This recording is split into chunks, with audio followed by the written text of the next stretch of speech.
My female parents are in a tight financial situation. Only my father receives a pension, and they cannot work anymore. So I gave them my credit card, which has a high limit for them to buy what they want without having to keep asking. For example, they always spend between $1,200 and $1,500. An important context: my younger brother and I do not have a good relationship due to irreconcilable differences. We haven't spoken in almost 10 years. My parents gave up trying to get us closer. This month, the spending on the card came in the value of $3,000.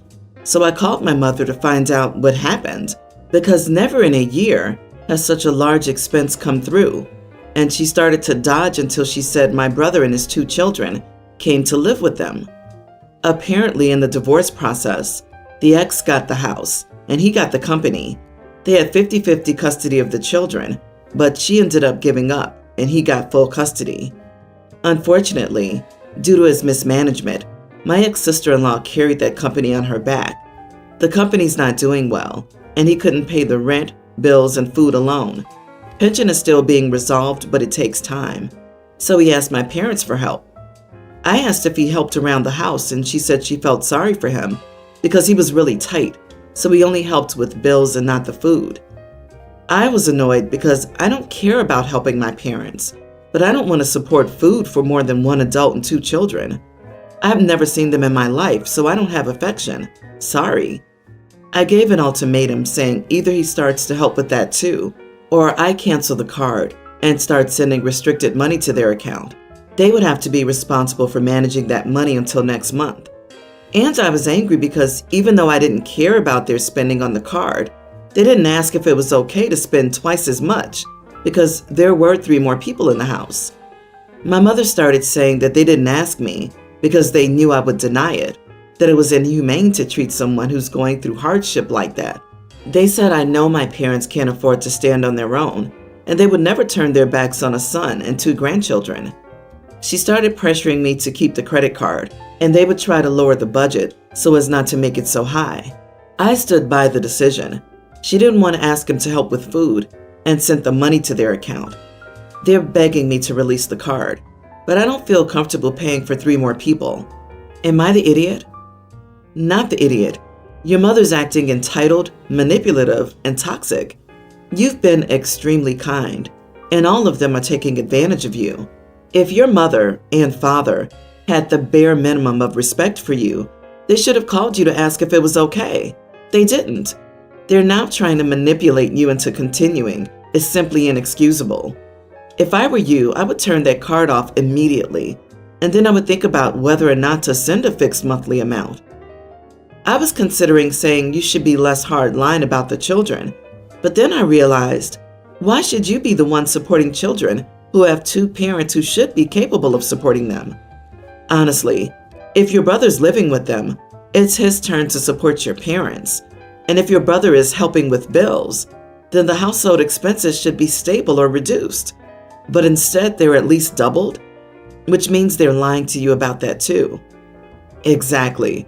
Brother is not out of work. Even though his living situation is temporarily resolved, childcare is now between him and his parents versus him and his spouse before. OP, they'll continue to gaslight you until you give in to give them money. Why would you want to support him and his children you've never met? They're being manipulative, so cut them off and see what happens then. The audacity of them. Isn't it great how people take everything for granted nowadays?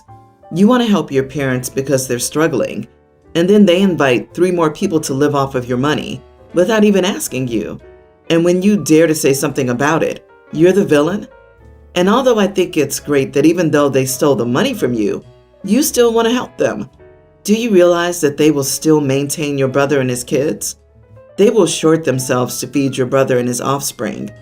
This is called digging your own grave. If they want to keep digging, let them. As long as they keep supporting their son and grandkids, that son will keep letting them. My wife, Bree, 29, and I, 30 male, had our little boy last week. He's our first child. When Bree was pregnant, we talked about names, and she knew I would love to name our child after my mom, who died when I was a little kid. My mom's name works as a unisex name, and we both loved a nickname for it. So we decided to go ahead with that as his first name. We did not announce the name until he was born, though we told my maternal grandparents beforehand. My dad and I are not all that close. We've had our differences over the years, and one of those has come up again: how controlling he is. It was always there, but came up after he and his wife, Jana, had my half-sister. There was a whole argument about me being present for the birth because Jana's kids would be, and how he saw it as a great bonding moment and essential for me to witness. There was also stuff like, don't mention mom around Jana or her kids. Don't speak to my maternal family members if Jana or her kids are in the house. Don't skip college and go for an apprenticeship. That's not what our family does. Don't move out at 18 if you're staying in town. He also tried to dictate my and Bree's wedding. So fast forward to now. My dad brings the whole family over to meet my son, and as soon as they hear the name, it becomes clear that they're not happy. My dad and his stepson tell me unless we'd name a future daughter Jana, then my son's name should not be after my mom. Jana tells me how uncomfortable the name makes her.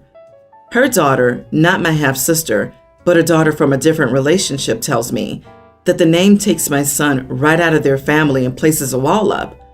My half-siblings say it's weird for him to be named after someone who isn't part of the family. This was all coming at me, and I had to get loud for them to stop. I told them, my son's name is none of their business, and if they don't like it, they don't need to be part of his life. Cue arguing from everyone, and I made them leave. My dad called back the next day alone and told me I was an idiot for saying my son's name was none of their business and that they didn't have to be in his life. He said I'm doing everything to make them feel like they don't matter and aren't family to me. He demanded I change the name.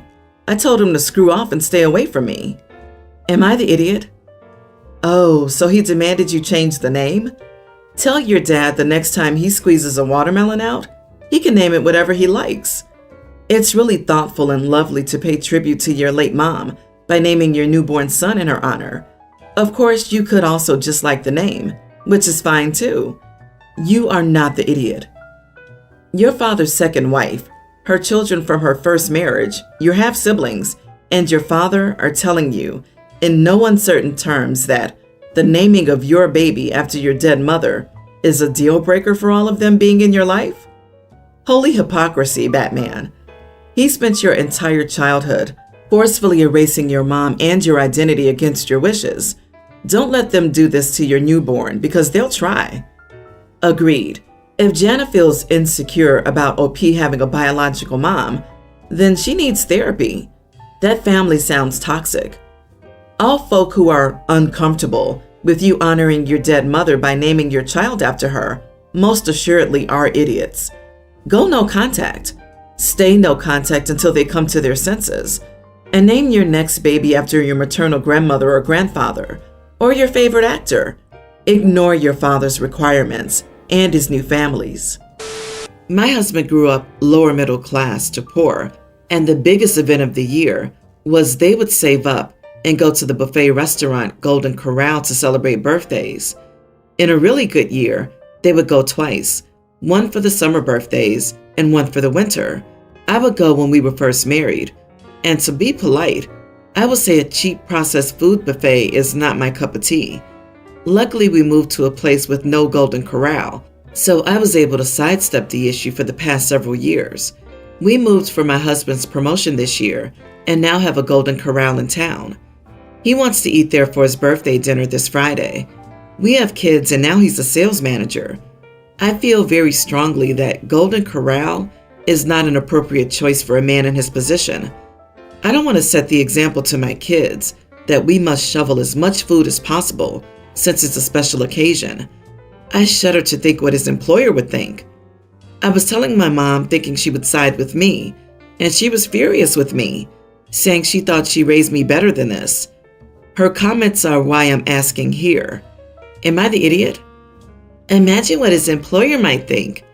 God forbid the wife of a sales manager is seen in some low-class establishment.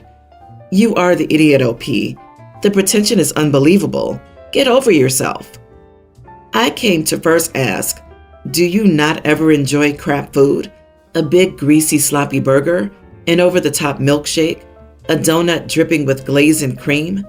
It's his birthday, not yours, so just don't go. And then I saw what a rude, entitled elitist you are, and I've decided that you need to apologize and take yourself somewhere else entirely. Your mom is correct. Sure, maybe Golden Corral sucks. I wouldn't eat there myself, but it's special to your husband, has sentimental value to him, and you just crapped all over him.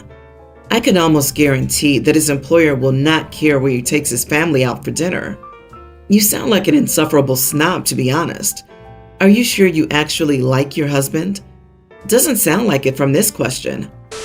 I, 20 female, have developed some fainting issues and weakness in my legs, making it difficult to get around without assistance. When it started happening years ago, I was able to use crutches to keep me upright, but then the fainting got worse, so I had to rely mostly on a wheelchair to maintain my independence and stay safe. All that being said, I can and do still use my legs.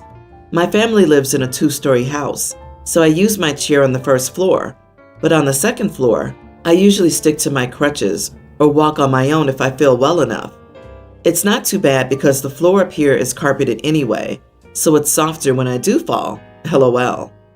My sister, nearly adult, invited her friend Sarah, 18 female, over recently. I know her, we went to the same high school and have mutual friends, but we're not close. Sarah came up the stairs with my sister just as I walked out of the bathroom.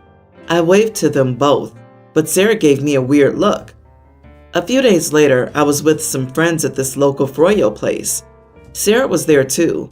I dropped my spoon on accident, so I asked her if she would grab me another one because I didn't want to wheel my way across the store. She rolled her eyes and said I needed to stop faking for sympathy because she knew I was capable of getting it myself. Everyone looked at her like she'd lost it, but I just let it go and went to grab one. She stopped my chair with her foot and said I could walk to do it. She was getting on my nerves and my froyo was melting, so I looked at her and said, I know it's hard to wrap your mind around, but sometimes disabled people can still use their legs for walking short distances. But unfortunately, I can't walk across the store without falling, so please stop being an idiot and move your foot. I finally got myself the spoon, and Sarah was gone when I returned. One of our mutual friends said that Sarah just didn't know why I used a wheelchair, and I didn't have to be rude and embarrass her like that. A few other people agreed with them, but my best friend is on my side, and she thinks Sarah had it coming because of how she was acting to begin with. My sister is kind of mad at me for ruining her friendship though, because now Sarah won't talk to her. I just want to know if I was the idiot here. I'll definitely apologize if I was. Not the idiot. There was zero need for Sarah to do anything. If she didn't want to get you a spoon, fine, but she lost all credibility when she put her foot in your path. Sarah didn't need to embarrass herself by being a nosy busybody and nominate herself to the wheelchair police. You're right. Plenty of people can walk, but rolling around is much easier. I dated a girl with EDS, and she needed a wheelchair from time to time. Sarah messed around and found out, and her crappy friends are trying to cover for her. Don't back down. The default setting for decent people encountering someone disabled should be to believe them, not demand to know the ins and outs of their disabilities, make a judgment on it based on a teenager's understanding of medicine, etc. The real idiot here is that girl's parents. They did a bad job. This girl is a bully. It's not rude to stand up to an awful ableist bully that's harassing you. It's abusive to try and force people out of wheelchairs. A red flag is that most of your friends are okay with you being bullied. Nobody's entitled to know the intimate details of anyone's disability. I, male 23, have an ex-girlfriend, Lexi, 23. Lexi and I have known each other since we were 14. We dated for nearly a year before I broke up with Lexi. We lived together in my one-bedroom apartment, so Lexi was going to have to find somewhere else to stay. She has a little dog that was also staying in the apartment, a Welsh corgi named Elvis. Lexi already had Elvis before she started dating. Lexi went to stay with her parents temporarily while she looked for somewhere more permanent to live, as she understandably felt uncomfortable staying in the apartment. She asked if I could look after Elvis until she found somewhere to live, and I said I would. This was in June. The next week I asked Lexi how her search was going, but she left me on read. So I thought maybe it wasn't going well and she didn't want to talk about it. The week after I tried to call Lexi, but she didn't pick up. I left a voicemail telling her how her dog was doing. July rolls around and I've still not heard anything. I messaged Lexi's parents and one of her friends on Facebook and explained that I still have Lexi's dog. No response. August time, I tried to call Lexi again, but she blocked my number. A few times from September to now, I knocked on Lexi's parents' house door, but no answers. So finally, I slid a note under the door, but I still don't hear anything. At this point, I'm feeling very stuck. Elvis is a lovely dog, but I do not want a dog and never asked for the responsibility of one. Even if I did want a dog, Elvis living in a small apartment when I work full-time isn't the best condition for a dog. Of course, I walk him multiple times a day, but I think he'd be better off living with someone else to live his best canine life. I started looking for a new home for Elvis, and eventually, my aunt offered to have him. She's a stay-at-home mom with a husband, and they have 2 kids who love dogs. She has the time to walk Elvis during the day, and they have a large yard where he can play. They took Elvis home and got him microchipped. I feel like I've done the right thing. Lexi saw one of my aunt's Facebook posts with a photo of Elvis, and she started blowing up my phone, telling me I was a horrible person. She said to get her dog back right now. I told Lexi she's ignored me for so long she's abandoned Elvis. Lexi said she was having a depressive episode and couldn't talk to me. I told her Elvis deserved a better home that I couldn't provide, and she was too late. Lexi said I'm a heartless jerk. Not the idiot. She abandoned the dog. You tried for several months to reach out, and not being whatever, but she could have told her parents to contact you or a friend and have you drop him off somewhere. Instead, she's mad because she wanted you to watch him so she could get him back when it was convenient for her. That's not a responsible owner. She abandoned her dog and you found it a loving home. So apparently, her depression got better as soon as she saw a pic with the dog somewhere else. If it was possible for her to write, then it would have been possible to write earlier or tell someone else, as you said. So now it looks like she wanted to park the dog for an extended time with the ex and only wanted him back when she learned he wasn't with him anymore. That's trash behavior, not depression. If you did go to the lengths you did to try to inform her, you did your best to reach out and find a solution. The only thing I would have done differently is made it known in the notes you left that you intended to rehome him. I hope Elvis is now living his best life with a family who loves him. My fiance and I are planning our wedding. She comes from a large family. She has 5 sisters and most of them have kids. 4 of her sisters are her bridesmaids and 1 serves as a maid of honor. I come from a smaller family, just my parents, my sister, and my niece, Bryn. Bryn is a toddler and pretty much my best pal. I'm her godfather. I love her to bits. I didn't care when my fiance didn't choose my sister to be a bridesmaid. Likewise, my sister was cool with it. However, I did feel something because I have all 4 of my fiance's brothers-in-law in my wedding party at my fiance's request. But ultimately, it's her side of the party. She can do what she wants. Then it came time to pick the younger roles in the wedding. Her older nephews are junior groomsmen. The younger is her ring bearer. She only has 1 niece, Aubrey, who's a year older than my niece. My fiance wants her to be the flower girl. I said that's fine, but I also want Bryn to be one, so they can walk down the aisle together. It'd be super cute. Bryn loves playing with Aubrey, so they get along. My fiance says she wants our wedding to be traditional, so there can only be 1 flower girl. I suggested Bryn could hold a sign or something while Aubrey threw flowers. My fiance said no, she could sit with my sister and parents. At this point, I insisted and said Bryn would be the flower girl. I texted my sister and asked, and she agreed. My fiance got angry, and I said it's my day too. Bryn means a great deal to me and she'll be in the wedding. My fiance and Aubrey's mom are mad at me, saying I'm stealing Aubrey's spotlight. Am I the idiot? Not the idiot. Just an observation. Your fiance sees this as her wedding, not our wedding. Honestly, if it were me, and I'm maybe just way too petty, I would tell her that Bryn is in as co-flower girl, or none of your fiance's brother-in-laws or groomsmen. Just replace them with friends or co-workers. But again, just an observation. If this is your fiance's reaction, good luck, buddy. For real, she already took over both halves of the bridal party, so the least she could do is give him a co-flower girl. Having only one flower girl is not a requirement of a traditional wedding. Many weddings have had more than one for a very, very long time. Long story short, they're being ridiculous. I also think she's being unfair, as this is supposed to be a celebration of you both, not her family, but you seem to be the one doing all the compromising. Patio for traditional. It's not. Traditionally, you'd have multiple flower girls. Having multiple child attendants was a sign of wealth and nobility. That started becoming less common in the Victorian period, solely in the lower class because of poverty. That's where your traditional argument comes from. Do you know what's not traditional? Junior groomsmen. Have as many people in your wedding party as you want and can afford. OP, do consider how this lack of willingness or compromise or even reason will impact everything in the future. These are red flags for sure. Traditionally, it's prevalent to get premarital counseling. Consider it, because I sense that if you two did get such counseling, there would be many more issues uncovered. Update. Am I the idiot for insisting my niece is a co-flower girl with my fiance's niece? Thank you to everyone who reached out. This morning, my fiance and I sat down to talk about the wedding in general. I brought up Bryn and Aubrey.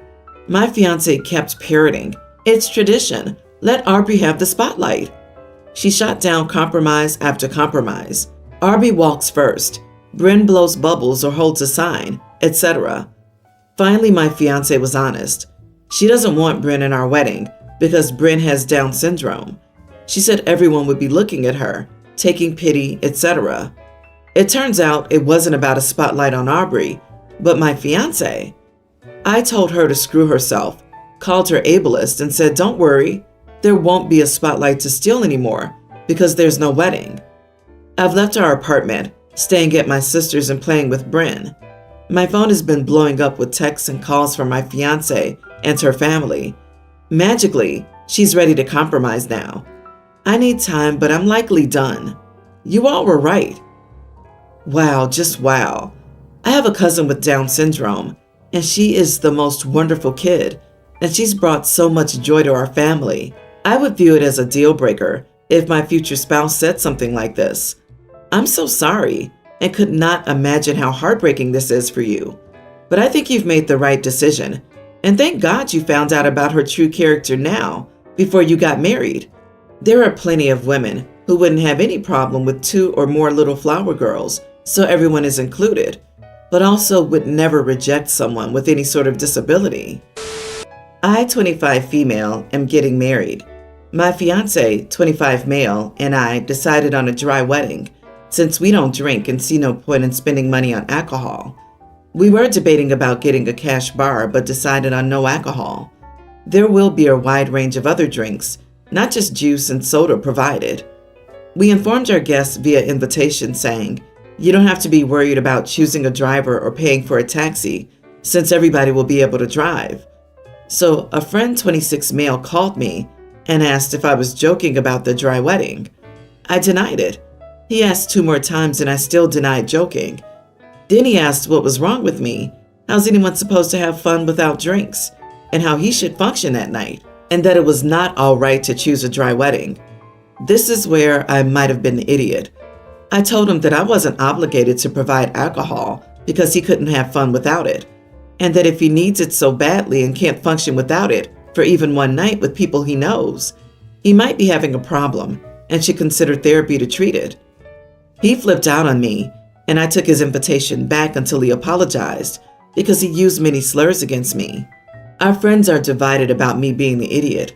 Some say I was right, others say I wasn't right. So, am I the idiot? Not the idiot. I think it's bizarre that so many people seem to think you're in the wrong here. Alcohol culture is so dangerous and so normalized.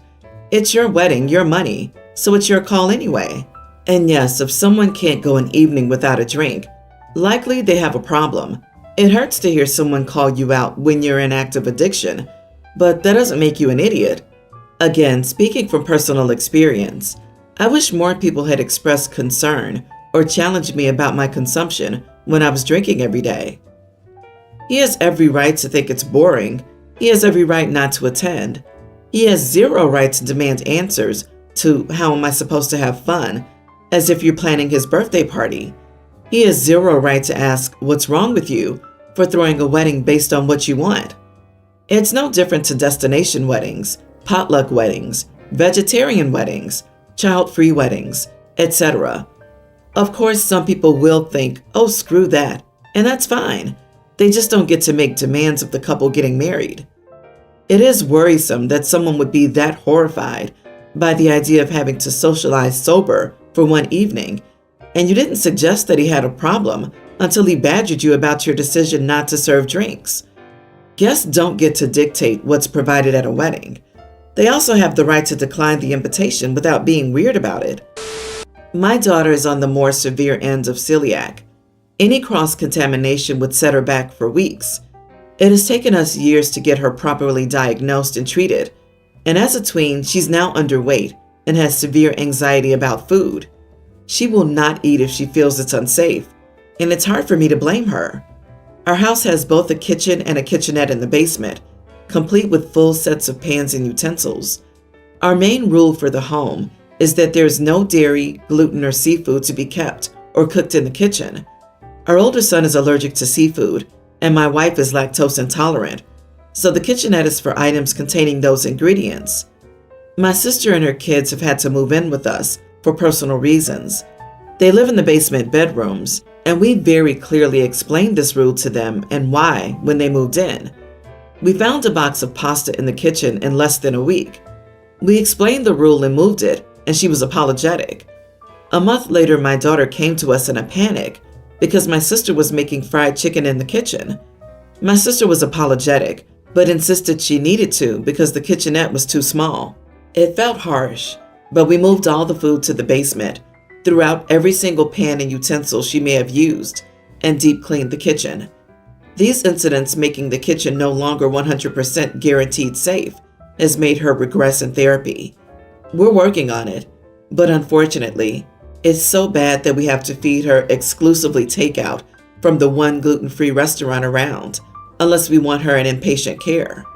Which takes us to last Sunday. I got home and my daughter had the worst panic attack ever. My mom and sister were in the kitchen making an entire Sunday dinner. Spaghetti, mozzarella sticks, garlic bread, the works. I lost it. I ended up screaming at them that they were ruining my life and threatening my daughter's life for the last time, and I had it. I threw all the food out into the yard and told my sister that if she cared that little about her own niece's life, she could get out of my house. Now my mom is mad at me for kicking my sister and her kids out when they're vulnerable over a food allergy. But I don't care. She can even leave the kids here if she needs to, but I'm done with her. We have one rule. One. My wife agrees with me, but thinks I should give her one last chance and just not allow my sister to bring any food into the house. My mom can't take her in, and she can't afford rent anywhere, so she would be homeless if we didn't let her stay. I'm not sure I'm in the wrong here. Not the idiot. Your daughter has a severe allergy, and you explained this to your sister, who seems not to understand her actions' consequences. The first time, okay, fine, she forgot. Second time, okay, I guess, but the kitchenette being too small is a bad excuse. The third time she cooks an entire gluten-heavy dinner with dairy, you're within your rights to lose it and kick them out. 3 strikes and you're out. It's your house, your rules. If they can't follow them, then they can find somewhere else to live.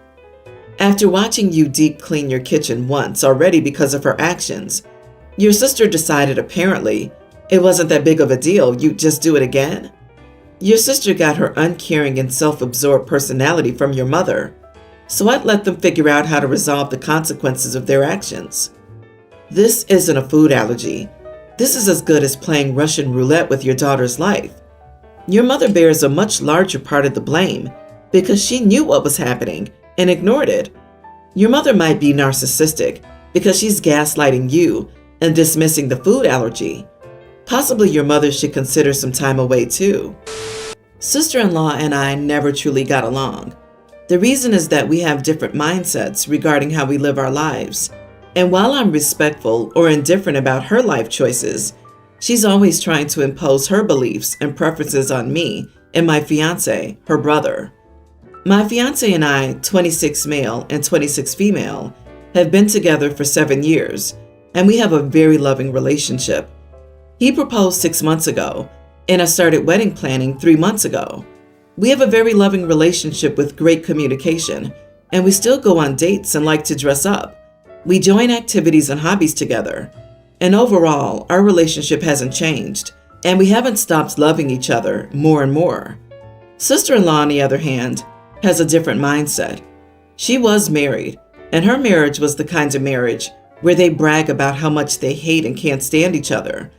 She'd also mock me and my fiance's relationship the entire time and call our dates, dressing up, and our hobbies BS, claimed we do it for attention and don't truly love each other, and said how she couldn't wait till we end up hating each other too in the future. She and her husband filed for divorce 2 months ago, and I honestly am indifferent about it. I don't feel sad or happy. I just don't care. Yesterday, my mother-in-law and father-in-law joined us for dinner. As I was talking about some wedding stuff, mother-in-law pretty much confronted me and said, how can I be so happy and excited to plan a wedding while my sister-in-law is getting divorced? My fiance tried to intervene, but mother-in-law told him to shut up because he's a terrible brother who doesn't support his sister through those hard times. She also said I have no empathy for sister-in-law and I only care about my wedding and my stupid little dress. I told her I don't feel sorry that sister-in-law, the person who bragged about hating her husband and being in a loveless marriage, is getting divorced. She and her husband had it coming.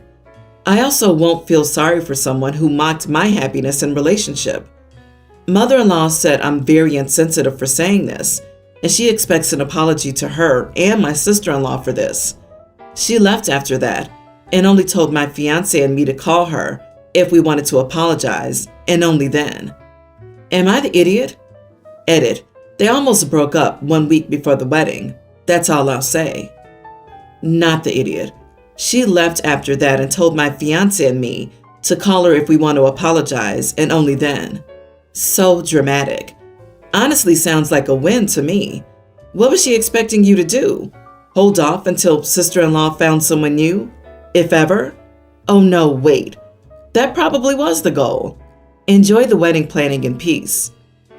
I bet your sister-in-law and her ex-husband were the types of people to have a cake topper showing them fighting or being forced to marry with a ball and chain at his feet. Seeing happy couples should make you happy for them. If she can't see someone being happy and be thrilled for them because she's so focused on her misery, that's her loss. LOL, what? They're the ones who should apologize.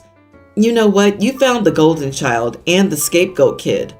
You are not responsible for your sister-in-law's happiness over her marriage, especially with the attitude that you've described. Nor should you have to walk on eggshells over your own situation. Cut your losses, take comfort in the fact that you and your fiance are on the same page with this, and only invite people that support you. I'm Irish. My husband is American. We met while he was on a lad's holiday to Ireland.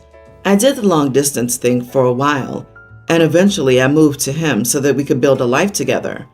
His parents were lovely, and his brothers and younger sister were both terrific, but the same cannot be said for his 2 older sisters. They're Annie and Marie.